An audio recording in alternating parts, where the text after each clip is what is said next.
നായർ ഈഴവ ഐക്യത്തിന് വീണ്ടും സാധ്യത തുറന്ന SNDP യോഗം ജനറൽ സെക്രട്ടറി വെള്ളാപ്പള്ളി നടേശൻ. NSSുമായി ഇനി കൊമ്പുകോർക്കാനില്ല. ഇരു സംഘടനകളെയും തമ്മിലടിപ്പിച്ചതിന് പിന്നിൽ മുസ്ലിം ലീഗാണ്. നായർ ഈഴവ ഐക്യം മാത്രമല്ല, നായാടി മുതൽ നസ്രാണി വരെ ആശ്രയമാണ് SNDP യോഗം മുന്നോട്ട് വയ്ക്കുന്നത്. ഉടൻ ചേരുന്ന SNDP നേതൃയോഗം NSSുമായുള്ള സഹകരണ സാധ്യതകൾ ചർച്ച ചെയ്യും.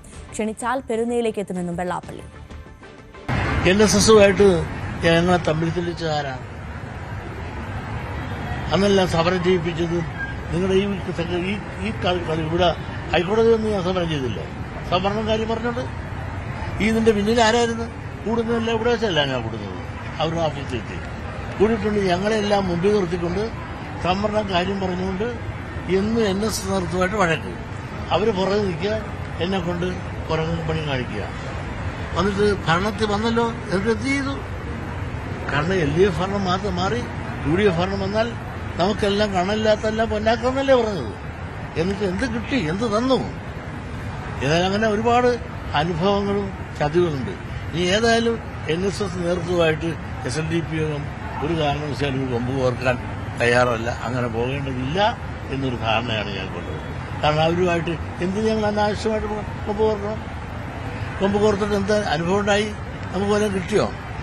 കിട്ടാണ്ട് മേടിച്ച് തരേണ്ട മേടിച്ച് തന്നോ?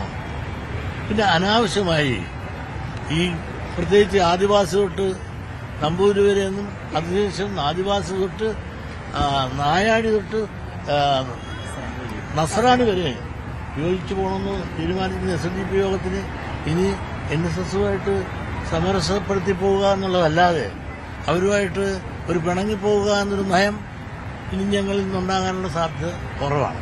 ഏതായാലും SNDP യോഗം ഇനി NSS നേതൃത്വമായിട്ട് ഒരു സമരസപ്പെടുത്തി പോകണം. അവരുമായിട്ട് ഒരു പിണക്കത്തിൽ പോകുന്നത് ഈ കാലഘട്ടത്തിൽ അനിവാര്യമല്ല. യോജിച്ചു പോകുന്നതാണ് അനിവാര്യം എന്നുള്ള ചിന്ത ഇന്ന് ഞങ്ങളിൽ ഉണ്ടായിട്ടുണ്ട്. SNDP യോഗം ജനറൽ സെക്രട്ടറി വെള്ളാപ്പള്ളി നടേശനെ പിന്തുണച്ച് NSS general secretary G. Sukumaran Nair. മുഖ്യമന്ത്രി വണ്ടിയിൽ കയറ്റി കൊണ്ടുപോയെന്ന് പറഞ്ഞ് ഇത്രയും പ്രായമുള്ള നേതാവിനെ വില കുറഞ്ഞ രീതിയിൽ രാഷ്ട്രീയ നേതാക്കൾ ആക്ഷേപിക്കുന്നത് ശരിയല്ല.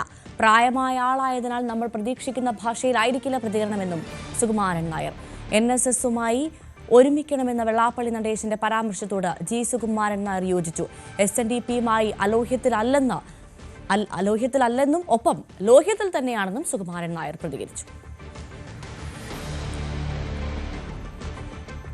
VD സതീശൻ മുഖ്യമന്ത്രി സ്ഥാനത്തിന് വേണ്ടി വർഗീയവാദികൾക്കായി കുടപിടിക്കുന്നുവെന്ന് വെള്ളാപ്പള്ളി നടേശൻ. സതീശനെ ഊണൻപാറയിൽ ചികിത്സിക്കണം. UDF അധികാരത്തിലെത്തിയാൽ മുസ്ലിം ലീഗാവും കേരളം ഭരിക്കുക. ഈഴവ സമൂഹത്തെ വെള്ളാപ്പള്ളി കറിവേപ്പിലയായി കാണുകയാണെങ്കിൽ തെറ്റിപ്പോയി. പിന്നോക്കക്കാരനായ മുഖ്യമന്ത്രി വാഹനത്തിൽ കയറ്റിയത് സതീശന് ഇഷ്ടപ്പെട്ടിട്ടില്ലെന്നും വെള്ളാപ്പള്ളി. മുഖ്യമന്ത്രിയുടെ വണ്ടിയിൽ ഞാൻ കയറി എന്ന് പറഞ്ഞാൽ അതൊരു വലിയൊരു കുറവായിട്ട് ഈ സതീശൻ കാണുന്നെങ്കിൽ അതൊക്കെ ഊണംപാറയിൽ അയക്കട്ടെ. ഒരു ഈഴവ വിരോധിയാണ് സതീശൻ എന്ന് മനസ്സിലായില്ല. ഈഴവനായ എന്നെ, ഒരു പിന്നോക്കക്കാരനായ ഒരു മുഖ്യമന്ത്രി ആ വണ്ടി കയറ്റിയപ്പോൾ സതീശൻ ഇഷ്ടമായില്ല എന്ന് പറഞ്ഞാൽ ഒരു പിന്നോക്കക്കാരൻ അങ്ങനെ ഒരു വണ്ടി കയറാൻ പാടില്ല. അയാൾക്ക് വട്ടാണ്. കാരണം അത് അയാളുടെ സ്വരം ഏതാനാണ്? അയാള് മുസ്ലിം ലീഗിന്റെ സ്വരമാണ് അയാളത്.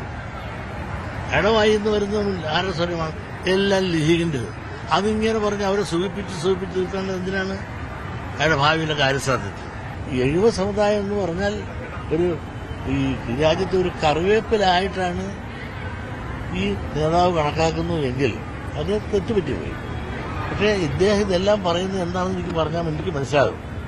കാരണം ഏറ്റവും വർഗീയവാദികളായ ആളുകൾക്ക് കൊട പിടിച്ചു കൊടുത്തുകൊണ്ട് ആ കൊടയുടെ തണലിൽ അവരെ സംരക്ഷിച്ച് നിർത്തിക്കൊണ്ട് അവരെ മതേതരത്വം പറയും.